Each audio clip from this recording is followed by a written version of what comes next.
ఒట్టి చేపల రెసిపీ ఇలా చేయండి. మన నోటికి మంచిగా లేనప్పుడు, జ్వరాలు వచ్చినప్పుడు ఇలా ఒట్టి చేపల రెసిపీ అయితే మనము వండుకొని తినచ్చు. మనము కూర లేకున్నా ఈ ఒట్టి చేపల కూర అయితే చాలా అంటే చాలా బాగుంటుంది. మీరు కూడా ట్రై చేసి చూడండి. కామెంట్ బాక్స్లో కామెంట్ చేయండి.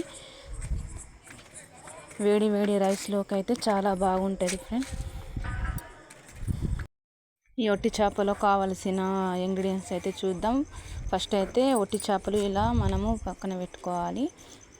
ఆనియన్స్, పచ్చిమిరపకాయలు, కొంచెం కొత్తిమీర, పుదీనా, కలమాకు అయితే కట్ చేసుకొని పక్కన పెట్టుకోవాలి. ఆనియన్స్ అయితే ఎక్కువనే పడతాయి అన్నట్టు.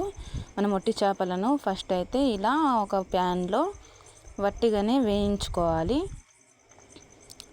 ఎందుకంటే కొంచెము స్మెల్ వస్తుంది అన్నట్టు. స్మెల్ రాకుండా మంచిగా వేయించుకోవాలి. మనకు వేయించిందైతే ఇట్లా పైననే ఏర్పడుతుంది అన్నట్టు. ఇలా మూతులు, ఈకలు అంటారు. మూతుల కాడ ఇలా మనం మూతులు తీసేయాలి. అలా వేయించుకోవాలి. వేయించుకున్న తర్వాత అయితే ఒక గిన్నెలో తీసుకొని పక్కన పెట్టుకోవాలి అన్నట్టు. ఎక్కువ కూడా వేయించకూడదు, ఇరిగిపోతాయి.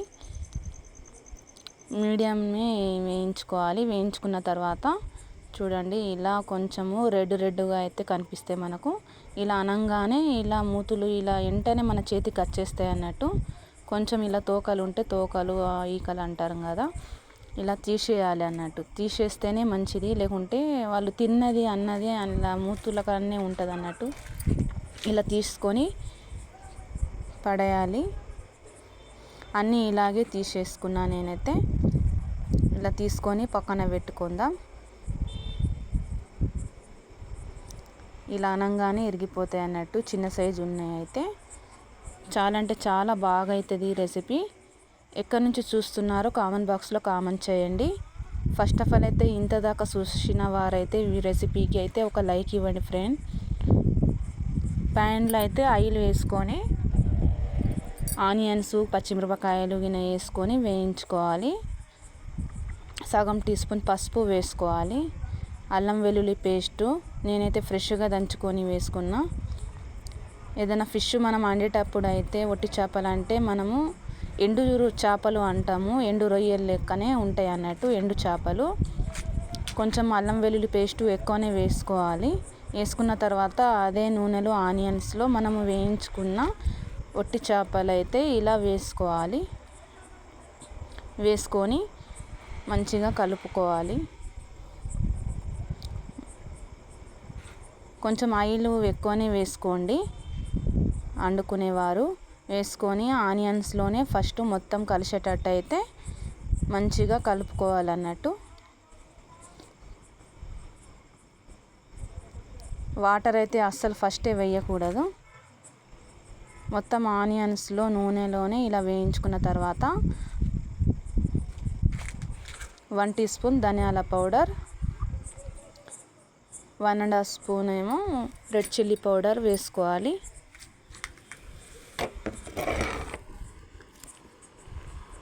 మా ఇంట్లో స్పైసీ ఎక్కువ తింటారు కాబట్టి నేనైతే 2 స్పూన్ల రెడ్ చిల్లీ పౌడర్ వేసుకున్నా. మన రుచికి సరిపడంత సాల్ట్ వేసుకోవాలి. వేసుకొని కలుపుకోవాలి.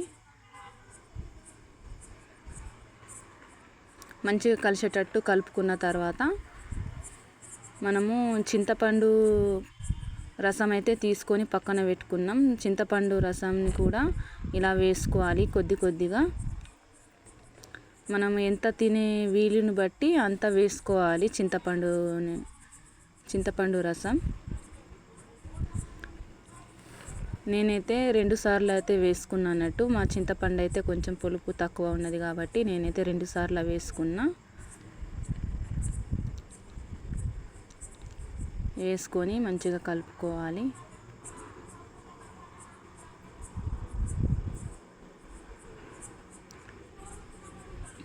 ఎప్పుడు తినని వారు కూడా తింటారు అన్నట్టు. మనం ఇలా వండుకొని తింటే చాలా అంటే చాలా బాగుంటుంది.